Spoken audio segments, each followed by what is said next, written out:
шығып жатыр. Ал мына кері дайын шыны. Шыны көңіл құйып.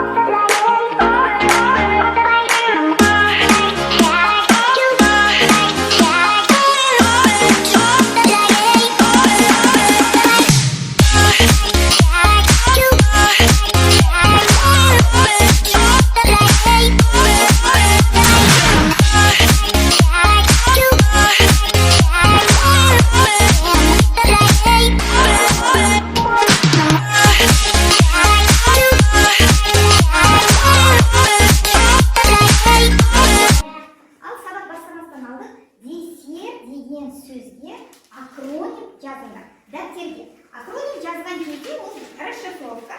Десерттің әрбір әрпіне сәйкес сөз жазасыңдар. Ал ең соңында қыздар осы сөздерден сөйлем құрасыңдар. Түсінікті ме? Ал бастадық.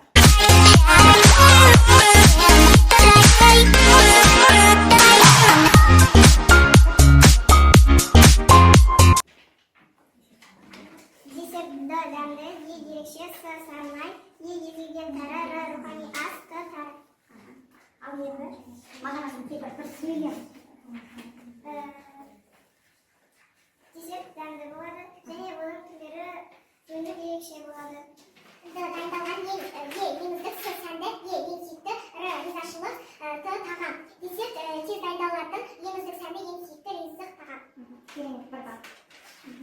Мысалға дәлменге толы ерекше сөздері ең дәмді ризалық байқаған екенді өздері қазір өздерін айтып, алдын алған білімдерімен өздерін айтып отырсыңдар, иә?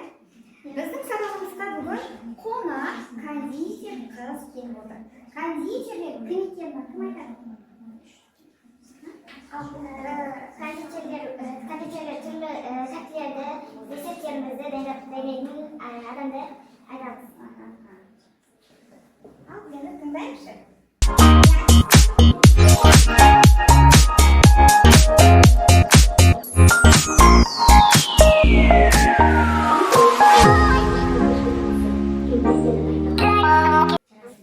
Десерт қай елден шыққан екен? Франциядан. Ал енді қызымыз қалай дайындалу керек екен, оған қандай ингредиент қосылатынын қазір сіздер QR арқылы тамашалайсыңдар.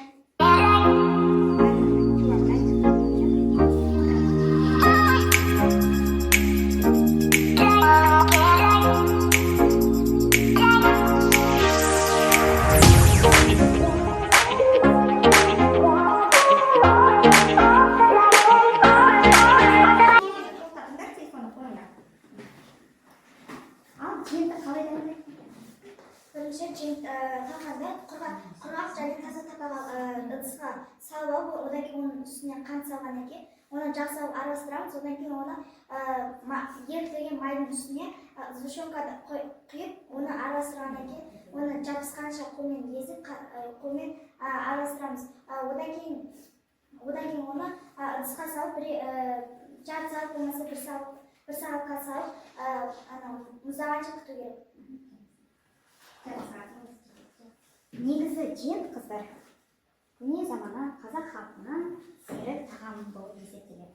Біздің апаларымыз жентті бидайдан, сөктен, талқаннан жасаған болған қолдың сары майын қосып, дәмін келтіру үшін қант немесе бал қосқан, не ез араластырған, жаңғақ қосқан, осының бәрі осы ингредиенттерді бір ыдысқа салып, бір кекі масса келгенше оны езіп, осыдан кейін одан домалақ пішінде немесе қыспақ көріп пішінде оны жасап, салқын жерге қойып сақтаған.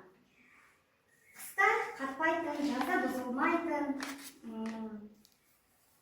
көп уақыттың ішінде өзінің дәмді, нәрімді кетірмейтін тағамның бір түрі болып саналады.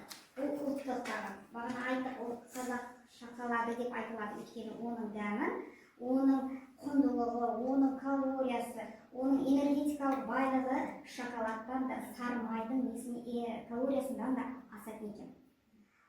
Сөкті алдын ала, сөкті не істеп алады деп айтып бағана? Тазалап жуып аламыз, оны кептіріп, одан кейін түйіп, осының жармасынан талқан жасалады. Осы талқанды женттің ең негізгі құрамында сөк болады. Сөктің пайдасыға келіп тоқтайтын болса, женттің пайдасы өте жоғары есептелінеді. Өйткені оның ішінде Д дәрумені бар, біз сендермен бағанада айтып өттік, Д дәрумені неге пайдалы? Осы хаттың ішінде қандай сұрақ бар екен, және осыған жауап беріңдерші. Гүлсанатқа хат. Асылайы хат.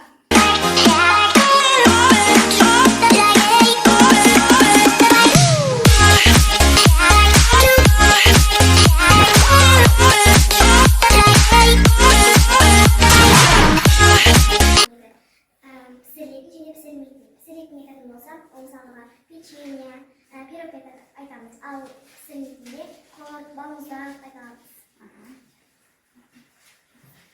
Асылай. Кекс, кесел, кожик секілді тәтті ауыр тағамдар жеңіл десерт деп атау дұрыс па? Неге? Себебі құрамында калориясы жоғары болады, майлығы да жоғары болады. Майлығы жоғары заттар көп, мысалы, ас содасы, ас қорты үдерісі аулатады. Бағанағы видеоролик бойынша технологиялық карталарын дайын тұр. Технологиялық карта бойынша жұмыс жасайсыңдар.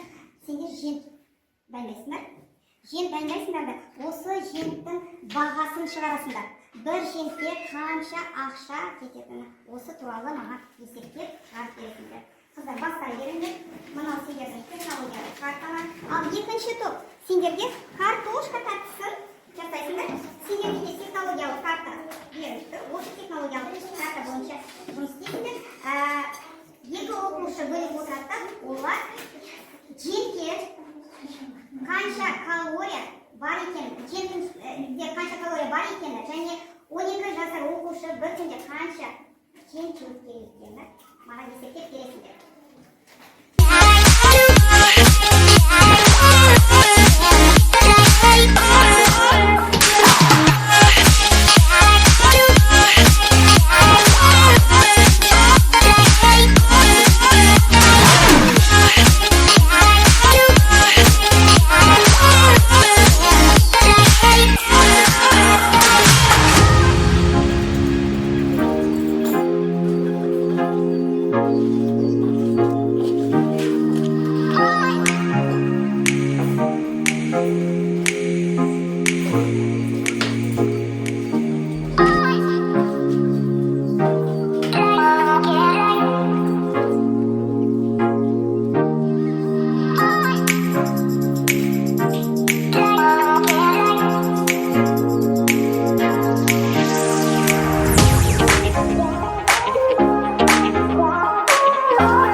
o'rnina almani gapiradi.